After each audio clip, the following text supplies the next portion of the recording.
네, 안녕하세요. 부영부재TV의 형 김창경입니다. 새해가 밝았는데 2024년 여러분들 꼭 새해 복 많이 받으시고요. 올해는 꼭 성공적인 빌딩 투자하셔서 좋은 건물 매입하시길 바라는 마음에서 바로 거래량 확인하겠습니다. 네, 현재 11월 달까지 거래량이 집계가 됐고요. 11월 달 거래량은 147건이 나왔는데 8월부터 157, 124, 112 이렇게 좀 줄어들어서 11월 달에도 좀 줄어드는 경향이 오지 않을까 했지만 다시 좀 올라갔습니다. 10억 이상 보시죠. 10억 이상으로는 마찬가지로 129건 이후로 조금씩 줄어들다가 109건, 94건, 117건으로 좀 다시 올라왔습니다. 그래서 마찬가지로 10억 이상의 건물도 다시 좀 수요가 뒷받침이 되고 있다라고 보시면 됩니다. 구별로 거래량을 한번 알아봤습니다. 11월달 구별로 강남구가 26건으로 굉장히 많이 집계가 됐는데 이게 저번 달과 좀 비교를 하자면 14건, 12건, 26건으로 한 2배 이상 오른 수치예요. 그리고 강남구 이외의 지역으로는 종로구가 10건, 중구가 18건으로 나와서 강남, 종로, 중구 이 3개의 구가 가장 인기가 많은 지역이라는 걸 알 수 있습니다. 하지만 이제 초기에 말씀드렸다시피 강남구가 26건으로 저번 달보다 굉장히 많이 집계가 되어서 좀 약간 의아했거든요. 어떻게까지 이렇게 차이가 날까 싶어서 궁금한 마음에 한번 자세히 알아봤는데 그 이유를 따져보니까 11월 16일 날 토지거래 허가구역이 아파트를 제외하고 다 풀렸죠. 그래서 삼성동, 청담동, 대치동이 원래 거래가 안 됐다가 11월 16일부터 거래를 할 수 있었는데 그러다 보니까 11월 달에 강남구가 총 26건 거래 중 삼성동이 5건,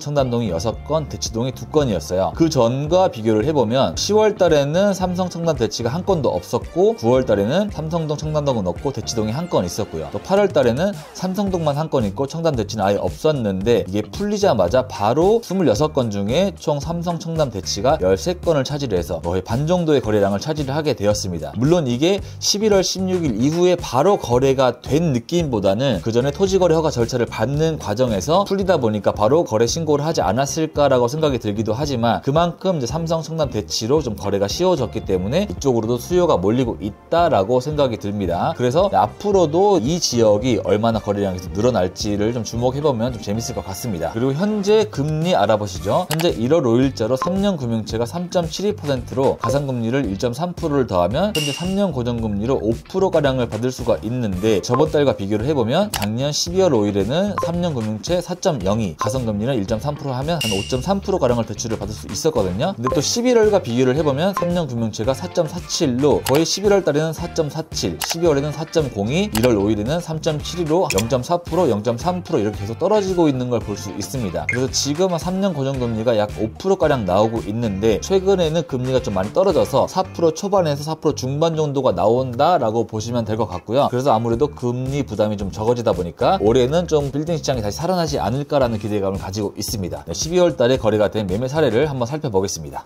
네, 첫 번째 매매 사례입니다. 위치를 설명을 드리자면 이태원역에 있는 건물이고요. 아무래도 이제 이쪽에서 좀 그런 일이 벌어졌었죠. 그런데 여기서 좀 서쪽으로 가면 여기 나와 있는 조그마한 건물이 있는데 이제 이게 최근에 매각이 됐습니다. 개요 먼저 보시죠. 본 건물은 올해 9월 달에 거래가 되고 11월 30일 날 소유권이 넘어간 건물이고요. 매매 금액은 48억 5천만 원, 대지 면적은 32.3평, 연면적은 53평의 건물이고 지하는 없고 지상 4층 건물입니다. 이 건물에서 현재 보증금은 1억 5천, 월 임대료는 1,137만 원이 나와서 수익률은 2.9%였습니다. 로드뷰로 한번 보시자면 이태원 이 메인길에 있는 거리에서 이 건물이 거래가 되었습니다. 필지는 좁지만 나름대로 면이 넓어서 생각보다 좀 건물이 커 보이죠. 지금 현재 상황에서도 1층, 2층, 3층, 4층까지 이제 풀로 임대가 맞춰져 있는 상황입니다. 이게 지금 48억 5천에 거래가 됐었는데 작년에 2022년도 4월 달에 41억 7천만 원에 거래가 됐었는데 거의 매입을 하자마자 안 좋은 일이 벌어졌었죠. 하지만 다행히도 상권이 잘 회복이 되어서 올해 11월 달에 48억 5천만 원에 재매각이 된 케이스입니다. 그래서 이런 매매 사례를 보더라도 다시 이제 투자 수요가 이태원으로 눈을 돌리고 있구나라는 걸 보여주는 케이스여서 사례로 가지고 와봤습니다. 네, 두 번째 건물입니다. 두 번째는 청담동에 있는 꼬마 빌딩에 매각이 됐는데 57억짜리가 매각이 됐거든요. 네, 위치 먼저 보시죠. 네, 위치는 영동대교에서 내려오고 영동대교 남단이 여기 있고요. 네, 여기가 한샘이 최근에 매입한 그런 거래 사례가 있었던 곳이죠. 그리고 이쪽으로 오면 여기가 예전에 JYP 사옥이 있었던 곳이고 이 라인에서 조금만 올라갔을 때 여기 삼면 코너에 접한 이 건물이 거래가 되었습니다. 네, 개요 한번 보실게요. 네, 본 건물은 올해 8월 31일 날 계약을 하고 11월 27일 날 잔금을 한 건물이고요. 매매가는 57억, 대지 면적은 29평, 연면적은 78평의 건물이고 지하 1층, 지상 6층의 건물입니다. 이 건물은 18년도에 준공이 되어서 전 건물과 다르게 엘리베이터가 있는 건물이고요. 이 건물을 로드뷰를 한번 보자면은 청담동 주택가 라인에 있는 곳에서 이 삼면 코너에 접한 이 건물입니다. 이 건물이 사실 60억대에 좀 매물로 나온 지 시간이 됐었는데 이제 거래가 안 됐었던 이유가 뭐냐면 이 건물이 이렇게 봤을 때 좀 커 보이지만 막상 가서 보시면 1층이 한 8평가량 나오고 2층, 3층, 위상층부는 한 14평 정도가 나와요. 그래서 계단 빼고 엘리베이터를 빼면 한 전용 면적 8, 9평 정도밖에 나오질 않다 보니까 실사용을 할 때 좀 제약이 있었던 건물이어서 거래가 안 되고 있다가 좀 내고가 된 다음에 57억에 거래가 됐습니다. 보시면 이제 주차는 이렇게랑 이렇게 두 대 가능하고요. 하지만 청담동에서 이 금액대에 이 정도 건물을 살 수 있는 그런 매물 많이 없다 보니까 희소성 차원에서 거래가 되지 않았나 싶습니다. 이 건물은 법인이 매입을 했는데 약 41억의 대출을 받아서 공격적으로 대출을 받고 매입을 한 케이스라고 볼 수 있습니다. 청담동 건물인데 평당 2억이 좀 안 되게 거래가 됐다 보니까 비싸다고 생각할 수 있지만 이 금액대 50억대 후반으로 청담동에 4억을 구입할 수가 많이 없어서 그런 셀링 포인트로 매입을 하지 않았나 생각을 합니다.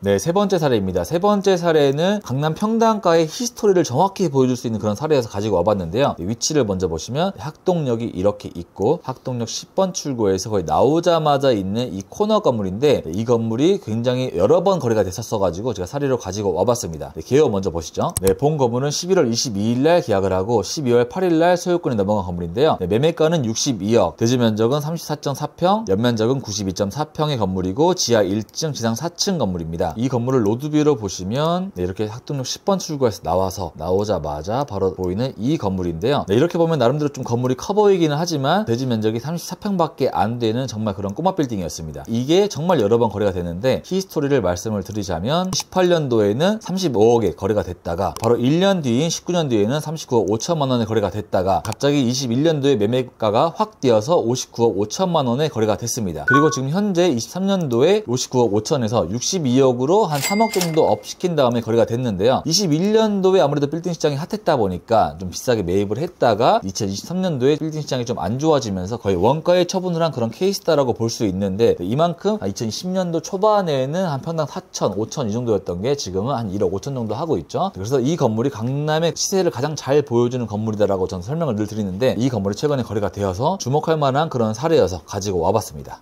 네, 네 번째 건물입니다. 네 번째 건물의 위치는 양재역이 여기 있고요. 이쪽으로 쭉 올라오게 되면 여기 뱅뱅사거리가 있고 뱅뱅사거리에서 서초 그랑자이 아파트 쪽으로 좀 오게 되면 이 대로변 바로 이면 코너에 있는 건물이 거래가 되었습니다. 개요 먼저 보시죠. 네, 본 건물은 11월 22일날 계약을 했고 12월 27일날 잔금을 했고요. 매매가는 86억 5천만 원, 대지 면적은 97평, 연면적은 283평의 건물이고 지하 1층, 지상 5층 건물이 거래가 되었습니다. 본 건물 같은 경우에는 보증금이 1억 7천 정도가 있었고 월임대료는 1,871만 원이어서 수익률은 2.6%가량이 나와서 최근에 거래가 되고 있는 강남 건물이 거의 1%에서 2%가 나오는데 근데 이 건물은 그래도 수익이 좀 나왔었던 건물이다 라고 보시면 될 것 같아요. 개인적으로 이 건물을 많이 추천을 했었던 건물인데 그 이유가 86억짜리 건물이 연면적이 280평 정도가 나오는 게 거의 없었거든요. 강남 테일한로 이쪽 지역으로 들어가서 역삼이나 논현동 지역으로 가게 되면 86억 정도의 건물은 170평, 180평 정도의 연면적의 건물이 매물로 많이 나와 있는데 이 건물은 이제 금액대와 좀 다르게 굉장히 큰 연면적을 차지를 하고 있어서 메리트가 있었다라고 생각을 해서 많이 추천을 했었던 그런 건물입니다. 로드뷰로 건물 한번 보시면 네, 이렇게 서초 그랑자이 건너편 횡단보도로 들어오게 되면 네, 이렇게 도로가 있고요. 이 앞도로 또 측면도로가 나름대로 좀 개방적인 지역에 있어서 건물이 숨어있는 느낌이 들진 않고 좀 가시성이 확보된 그런 건물입니다. 네, 이 건물은 건물이 있는 상태에서 토지 평당가가 한 8,900만 원 정도가 됐기 때문에 강남권 중심에 있는 건물 1억 3천, 1억 5천 이런 거랑 비교를 했을 때도 굉장히 저렴한 편이었고요. 대지 면적도 한 100평 정도가 나와서 이래저래 좀 메리트가 있었던 건물이다 라고 생각을 하고 있어서 네 번째 사례로 가지고 와봤습니다. 네, 마지막 사례입니다. 마지막 사례는 제가 여태까지 했던 매매 사례 중에서 가장 큰 금액이 아닐까 생각이 되는데 아무래도 이 사례보다 이거를 매입한 주체가 좀 흥미로워서 그 주체를 설명하기 위해 사례로 가지고 와봤습니다. 네, 위치 먼저 보시죠. 네, 위치는 서울숲역이 여기 있고 네, 2번 출구에서 좀 더 내려오게 되면 이 코너에 있는 빌딩이 거래가 되었는데 있는데 이게 2,435억에 거래가 되었습니다. 개요를 한번 보시죠. 본 건물은 11월 10일에 계약을 해서 12월 5일날 잔금을 한 건물이고요. 매매가는 2,435억, 대지 면적은 1,040평, 연면적은 7,377평의 건물이고 지하 5층, 지상 8층의 건물이 거래가 되었습니다. 이 건물은 메가버스가 임차를 해 있어서 로드뷰로 보시면 이렇게 보시면 이쪽이 서울숲역이고 여기서 좀 더 남쪽으로 내려왔을 때 이 코너 건물이 거래가 되었습니다. 이렇게 보면 좀 뭔가 2,430억짜리 건물 같진 않아 보이는데 좀 옆에서 본다면 이렇게 앞쪽에서 보시면 여기 스타벅스에서 오른쪽으로 쭉 여기까지의 건물이 이제 거래가 돼서 나름대로 한 7,000평가량 사이즈가 나오고 있기 때문에 이제 굉장히 큰 건물이 거래가 됐다라는 걸 볼 수 있습니다. 이걸 매입한 주체가 누구냐라고 하면은 배틀그라운드에 이제 크래프톤이 매입을 하게 됐습니다. 배틀그라운드라는 게임 하나로 성수동에 있는 그런 땅들을 굉장히 많이 사고 있는데 크래프톤이 매입을 한 그런 스토리를 한번 다 보여드릴게요. 주식회사 크래프톤이 이제 배틀그라운드로 잘 되고 나서 2020년도부터 성수동에 땅을 사기 시작했는데 3년 동안 무려 1조 5천억 정도의 돈을 들여서 성수동에 있는 건물들을 매입을 하기 시작했습니다. 가장 첫 번째에 있는 건물이 이제 이 건물을 매입을 했고, 두 번째로 여기에 있는 빌딩 2동을 매입을 했고, 그리고 한 해가 지나서 한 1조 2천억 가량의 돈을 들여서 여기에 있는 이마트를 매입을 했죠. 그리고 2년 정도가 지나서 경수초등학교 옆에 있는 이 필지를 640억 주고 매입을 했고, 그리고 작년 말에 크래프톤이 이제 이 필지를 2,435억 주고 매입을 해서 그래서 3년 동안 약 1조 5천 정도의 금액을 투자를 해서 성수동에 있는 건물들을 싸그리 매입을 하고 있는 상황입니다. 크래프톤이 한 3년간의 시간 동안 1조 5천억이라는 돈을 투자를 하면서 마찬가지로 다른 기업도 아모레퍼시픽도 최근에 투자를 많이 하고 있는데요. 그래서 이제 강남 쪽으로만 좀 고집을 하고 계신 분들은 이런 기업들이 성수동을 들어오고 있으니까 여기가 좀 많이 바뀌겠구나라는 생각을 하시면서 성수동 쪽으로도 시각을 돌리면 좋지 않을까라는 차원에서 이런 사례를 가지고 와봤습니다.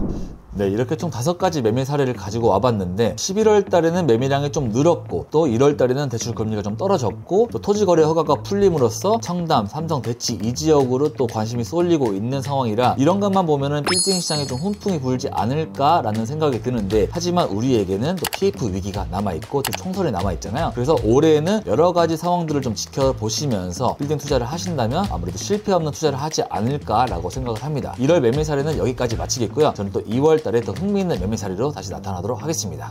그럼 안녕.